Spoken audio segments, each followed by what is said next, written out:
আসসালামু আলাইকুম, আমি তফসির আহমেদ। আজকে আপনাদের সাথে BBA third year management accounting এর একটা গুরুত্বপূর্ণ অধ্যায়, সেটা হচ্ছে কস্ট ভলিউম প্রফিট। এটা কস্ট ভলিউম প্রফিট নিয়ে আমি আলোচনা করব। প্রথমে আমাদের এই ফর্মুলাগুলো জেনে নিতে হবে এই অধ্যায়ের।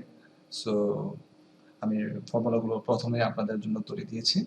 সো এখান থেকে 1 থেকে 10 পর্যন্ত ফর্মুলা দিয়েছি। আপনারা এই 10টি ফর্মুলা যদি ভালো করে আয়ত্ত করতে পারেন, অবশ্যই এই অধ্যায় থেকে ভালো নাম্বার পেতে পারবেন। সো এই অধ্যায় থেকে পরীক্ষায় 10 থেকে 14 মার্ক এসে থাকে প্রত্যেক বছর।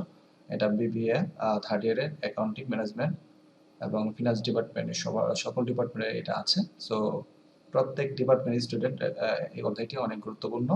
সো এই অধ্যায়টি অনেক সহজে করা যায় ফর্মুলার মাধ্যমে, কিছু বেসিক আইটেম নিয়ে।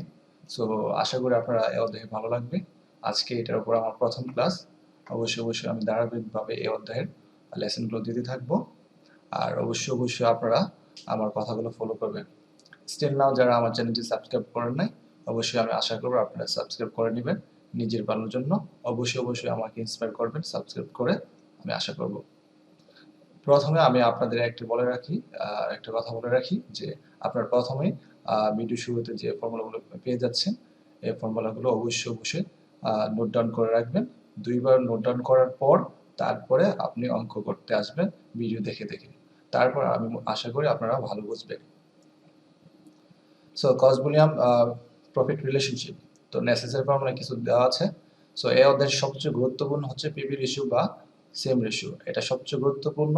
তো গুরুত্ব অনুসারে আমি প্রথমে এটা রেশিওগুলো কিভাবে করতে হয় বা কতটা পাবে অল্টারনেটিভ আছে, গুরুত্বপূর্ণ অল্টারনেটিভগুলো আমি দিয়ে রেখেছি। সো আমরা জেনে নিই পিভি রেশিও বা সেম রেশিও কি কথা। সেম রেশিও মানে কন্ট্রিবিউশন মার্জিন, অথবা পিভি বলতে প্রফিট ভলিউম। সো এটা ফর্মুলা হচ্ছে, মেইন ফর্মুলা হচ্ছে সেম ডিভাইডেড সেলস ইন্টু 100। অর্থাৎ সেম কে সেলস দ্বারা ভাগ করে 100 গুণ করলে সেম রেশিও পাওয়া যায়। অথবা সেম রেশিও সমান 100% থেকে বিসি রেশিও যদি আমাদের জানা থাকে, 100% থেকে বিসি রেশিও বাদ দিলে আমরা সেম রেশিও পেয়ে যাই। অথবা আমাদের আরেকটা অল্টারনেটিভ আছে, এফসি কে অর্থাৎ ফিক্সড কস্ট কে বিপি ব্রেক ইভেন পয়েন্ট দ্বারা ভাগ করে 100 দ্বারা গুণ দিলে আমরা সেম রেশিও পেয়ে যাই। অথবা আরেকটা গুরুত্বপূর্ণ ফর্মুলা হচ্ছে change in profit change in sales into 100। অর্থাৎ 2 বছরের প্রফিট দেওয়া থাকবে বা 2টা পিরিয়ডের প্রফিট দেওয়া থাকবে, 2টা পিরিয়ডের সেলস দেওয়া থাকবে। সো প্রফিটের পার্থক্যকে আমরা সেলসের পার্থক্য দ্বারা ভাগ করলে 100 দ্বারা গুণ করলে আমরা সেম রেশিও পেয়ে যাই। আশা করি এই ফর্মুলাটা আপনারা বুঝতে পেরেছেন। অবশ্যই আগে নোট ডাউন করে নেবেন, আমি আবার বলে নিচ্ছি। তারপর আছে CM, contribution margin. So CM বা কন্ট্রিবিউশন মার্জিন বের করার জন্য আমাদের ফর্মুলা হচ্ছে sales minus BC. Sales minus BC হচ্ছে বেসিক ফর্মুলা। অথবা সেলসের উপর সেম রেশিও কাটলে আমরা সেম পেয়ে যাব। অথবা এফসি প্লাস প্রফিট যোগ করলে আমরা সেম পেয়ে যাব।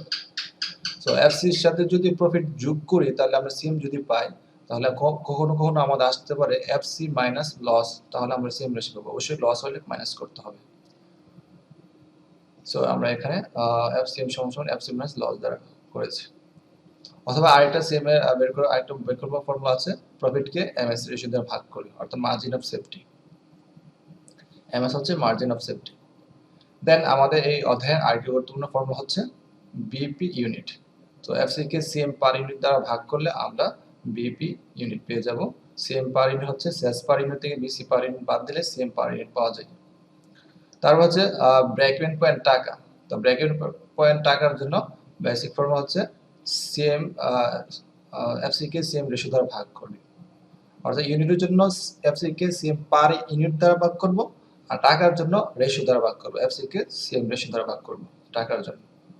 অথবা সেলস থেকে এমএস মার্জিন অফ সেফটি বাদ দিলে আমরা বিপি পেতে পারি। অর্থাৎ সেলস থেকে মার্জিন অফ সেফটি বাদ দিলে বিপি পেতে পারি। অথবা বিপি ইউনিট জানা থাকলে সেলস পার ইউনিট দ্বারা গুণ দিলে আমরা বিপি টাকা পেতে পারি। তারপর আছে আমাদের প্রফিট, অর্থাৎ সেলস এর উপর প্রফিট রেশিও কাটলে আমরা প্রফিট পেয়ে যাই। অর্থাৎ সেলস এর উপর যার রেশিও কাটবো আমরা সেই অ্যামাউন্টটা পাবো। সেলস এর উপর প্রফিট রেশিও কাটলে আমরা প্রফিট পাচ্ছি। আর এখানে আমরা একটু দেখেছিলাম সেলস এর উপর সেম রেশিও কাটলে সেম পাচ্ছি। অর্থাৎ সেলস এর উপর যার রেশিও কাটা হয় ওই ফিগারে পাওয়া যায়, ওই টাকায় পাওয়া যায়। সো আমরা প্রফিট বের করার জন্য সেলস এর উপর প্রফিট রেশিও কাটলে আমরা প্রফিট পাচ্ছি, অথবা সিএম থেকে এফসি বাদ দিলে প্রফিট পাওয়া যায়।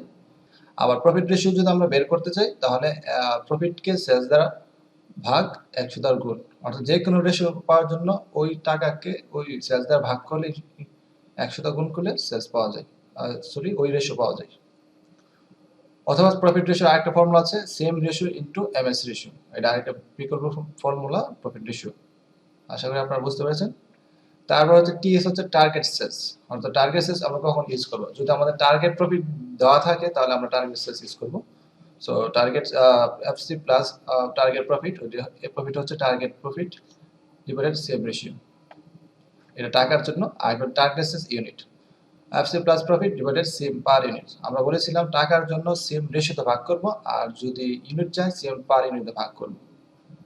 তারপরে টার্গেট সেলস উইথ ট্যাক্স যদি দেওয়া থাকে তাহলে আমরা এই ফর্মুলাটা ইউজ করব, FC plus profit 1 minus TR divided same ratio.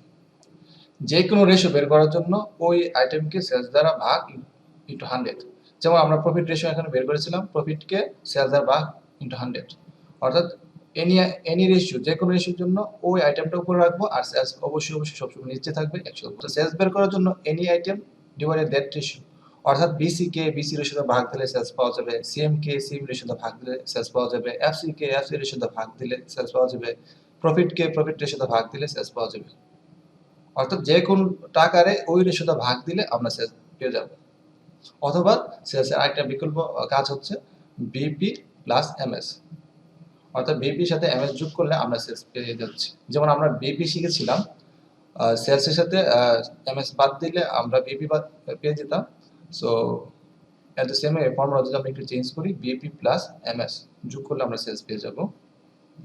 Than any item, যে কোনো টাকা পাওয়ার জন্য সেলসের সাথে দ্যাট রেশিও গুণ দিলে আমরা ওই টাকাকে পেয়ে যাব, অর্থাৎ সেলসের সাথে যে যার রেশিও কাটা হয় ওই টাকা পেয়ে যাব।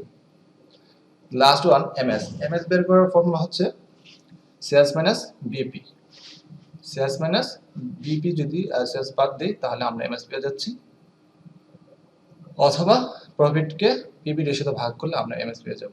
তো আশা করি এই 10টা ফর্মুলা আপনারা বুঝতে পেরেছেন। অবশ্যই এই 10টা ফর্মুলা আপনারা লিখে নেবেন, দুইবার লিখে তারপর অঙ্ক করতে আসবেন এই ভিডিও দেখে দেখে, আমি আশা করি আপনারা বুঝবেন। সো আমি আজকে একটি গুরুত্বপূর্ণ একটা অঙ্ক করাবো, অঙ্কটি প্রায় বোর্ডে এসে থেকে। সো এই অঙ্কটি আমি আজকে করাবো। এরকম ডাবল সেলস এবং ডাবল প্রফিট দেওয়া থাকলে প্রথমে আমাদের পিবি রেশিও বের করতে হবে, রিকনমি হিসেবে চাক বা না চাক।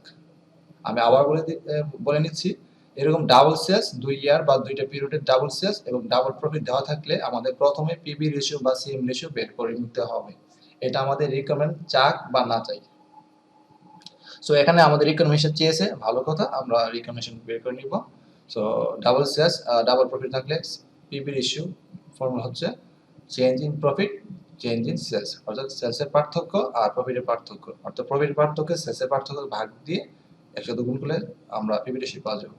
সো প্রফিটের পার্থক্য হচ্ছে 3 লক্ষ থেকে 1,20,000 মাইনাস প্রফিটের পার্থক্য হচ্ছে 1,80,000, আর সেলসের পার্থক্য হচ্ছে 60 লক্ষ থেকে আমাদের 54 লক্ষ বাদ দিলে আমরা পেয়ে যাবো 6 লক্ষ। এই পার্থক্য ভাগ করলে 100 গুণ দিলে আমরা পেয়ে যাবো 30%। আশা করি আপনারা বুঝতে পেরেছেন। দেন ফিক্সড কস্ট, ফিক্সড কস্টের ফর্মুলা হচ্ছে সেম মাইনাস প্রফিট,